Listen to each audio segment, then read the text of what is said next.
Welcome to this deep dive. Great to be here. Today, we're really plunging headfirst into a story that, well, I think it hits close to home for anyone trying to build something online. Yeah, that challenge of carving out your own space when it's just so crowded. Exactly. We're looking at a specific creative project. It was a podcast network and how they handled some unexpected turbulence with their brand. That's right. Our focus today is digging into how the Ginger Cat podcasts went through this really significant change to become Level 35 studio podcasts. And we're basing this on an article, right? The rebrand of the Ginger Cat podcasts. Yeah, exactly. It lays out the whole thing, what sparked the problem, the thinking behind the fix, even the messy bits behind the scenes. So our mission here is really to unpack why they made this change, look closely at the creative choices for the new identity, and importantly, see what lessons you can maybe take away for finding your own space online. Definitely. This isn't just about one rebrand. It's looking at those real-world hurdles creatives hit and, how leveling up isn't always straightforward. And it all started with something pretty common online, right? A name clash. Yeah, imagine you pour your heart into a project, give it a personality, and then you find out someone else is out there with a name that's, well, the article says, alarmingly similar. Oof. Okay, let's unpack that. Where did it all start? What was the original identity? So originally it was the Ginger Cat podcasts, and they described it as purring like a finely tuned creative engine, quirky name, specific vibe. They felt like things were going well. Sounds good, on track. Yeah. But then that discovery moment. Exactly. Just doing some light Googling, as they put it, and bam, they find another podcast. Not just any podcast. No, a similarly named podcast, equally ginger, equally feline. Wow. That's almost spooky. Yeah. And the issue wasn't necessarily someone copying them, was it? It was just the similarity itself. Precisely. That sheer closeness in the same space, it immediately created this potential for major confusion. Like the article says, two ginger cats circling the same bowl of kibble. Exactly that. Looking and sounding alike online where it really counts. And then that confusion wasn't just theoretical, right? And it caused actual problems. Yeah, oh, absolutely. Real tangible issues. Listeners started sending messages, about episodes they just hadn't made. Like what? Well, imagine getting praised for an episode on, feline dental care, when you've just released something on the psychological implications of collecting novelty crisp packet. Okay, yeah. Wildly different. Yeah. That's a pretty clear sign things are crossed. And it wasn't just random listeners, was it? No. The article even mentions their own mom was getting recommendations for the other Ginger Cat podcast. That really hits home, doesn't it? It does. It led to what they called listener whiplash. Fans tagging the wrong accounts on social media. Comments about interviews they never did. Right. Can't believe you interviewed that famous cat groomer when they hadn't. So, more than just annoying, it was actively messing with their audience connection. And I bet it hit the tech side too. The platforms. Yeah, this is where it gets really tricky. They called it algorithmic chaos. It makes sense. Think about it. Platforms recommend stuff based on names, keywords, follows. If two names are that close. The algorithms get confused. They see Ginger Cat, recommend the wrong one. Exactly. So their followers might get sent to the other show. It messes everything up. Hurting their discoverability, basically. Totally. Their analytics, described as alphabet spaghetti. Just a mess of data that wasn't really theirs because the platform recommendations were all tangled. What a nightmare. So they were in a really tough spot. Definitely. They apparently joked about their options. Option 1, challenge the other show to an epic Pokemon-style podcast battle. Naturally. Option 2, stick our heads in the sand. Also tempting sometimes. And option 3, rebrand with flair, style, and not a single hairball in sight. Okay, good choice. Less dramatic than a podcast battle, probably more effective. The path of evolution, yeah. So the rebrand started. But the article points out it wasn't just the name confusion driving this, right? The original name was starting to feel a bit tight. Yes, that's a key point. They felt the Ginger Cat podcasts kind of boxed us in. Oh, so. Even though their content was pretty broad, the name just screamed, we only talk about cats. And that wasn't their goal or what they wanted long term. They wanted space to, explore other things. So the rebrand became this chance to fix the practical problem and sort of redefine their own scope and identity. Exactly. Which brings us to the new name, Level 35 Studio.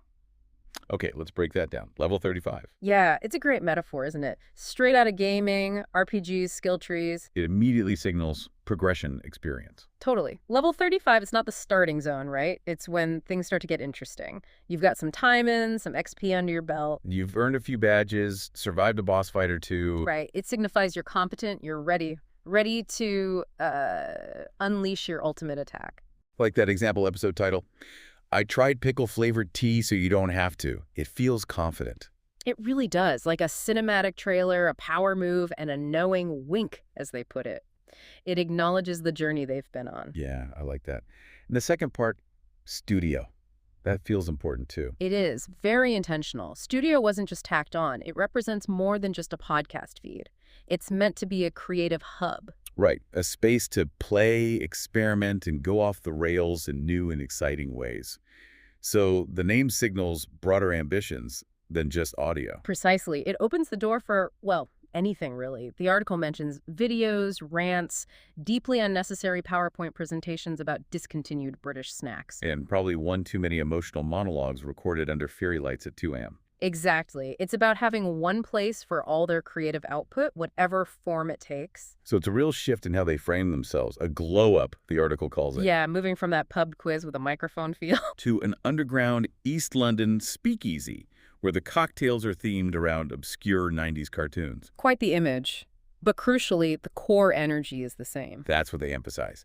Same energy, just maybe extra glitter, slightly better audio quality, and more room to get weird. The vibe is still us, just with better XP, a bit more chaos, a lot more potential.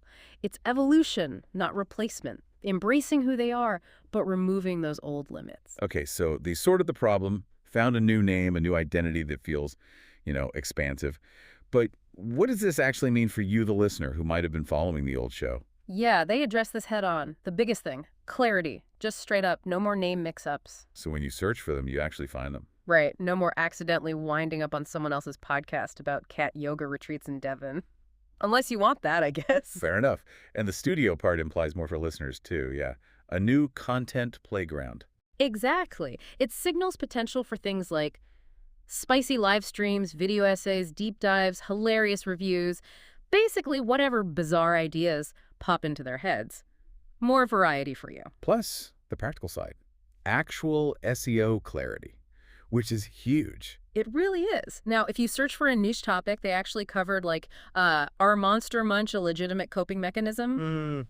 You're much more likely to find their take on. Instead of search results getting sidetracked by, I don't know, how to shave your cat safely. Exactly. Connecting the right content to the right audience. And for anyone worried about the switch, They offered reassurance. yeah, the article makes it clear you don't need to resubscribe or panic or anything. It's the same feed, same chaotic energy, same people, just a new nameplate on the door. That's good to know. And they didn't totally ditch the cat, did they? No, the feline spirit isn't gone. The cat's just been let out of the studio, maybe with a posher collar and a taste for narrative arcs. Nice touch. And they even teased future merch possibilities, like hidden ginger cats or tote bags for carrying emotional baggage. Love that. So honoring the past while moving forward, it evolved. It wasn't just erased. Exactly. Evolution. Now, the end result sounds pretty slick and thought out, but the article makes it clear the process wasn't exactly smooth sailing, right? We get some behind-the-scenes rebrand bloopers. Oh, yeah. They called the whole thing pure chaos with a dash of caffeine-induced madness, which, let's be honest, sounds pretty familiar for any big creative push. Totally. They talk about struggling with logo designs. Uh-huh. Logo prototypes, apparently one looked like a traffic cone cosplaying as a robot, Okay. and another resembled a confused aubergine. Took a while to find something that didn't make their eyes bleed. It really shows that iteration process, doesn't it? It really does. And finding the name itself involves some interesting detours. Domain roulette. Yeah, flirting with names that got rejected for legal and moral reasons. Like what? The article throws out Podzillaverse, Cat Central, and, Make Me Daddy. Wow. Okay. Those are choices. It definitely shows you might have to wade through some weird ideas to find the right one. Absolutely. And even deciding on the number 35 was a whole thing. The great Slack debate. Arguments over the exact number. Apparently, level 34 is too basic. Level 36 is trying too hard. They landed on 35 as the Goldilocks zone. When do they decide this crucial detail? At 2:17 a.m. over a hobnob during a silent existential crisis. Sounds about right. Peak creativity often happens then, fueled by biscuits and mild panic. It just paints a picture, doesn't it? That even these really strategic, necessary changes are packed with messy, human, relatable moments. It really does. They frame these bloopers as just part of the deal when you're trying to bring something new into the world. Yeah, unavoidable chaos. So if we zoom out from their specific story, Hmm.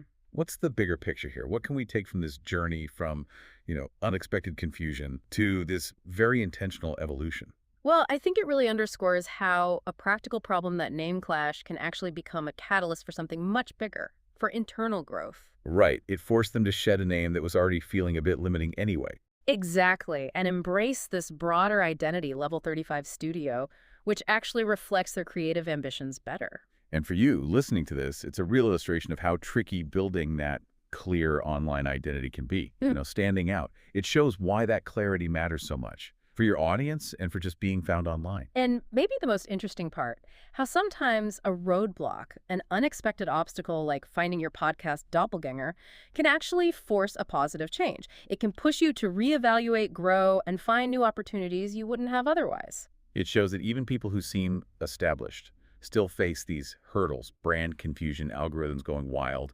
You have to be flexible, creative. Absolutely. It's part of the process. So thinking about their journey, going from feeling boxed in to embracing this idea of a studio at level 35, maybe a final thought for you to consider.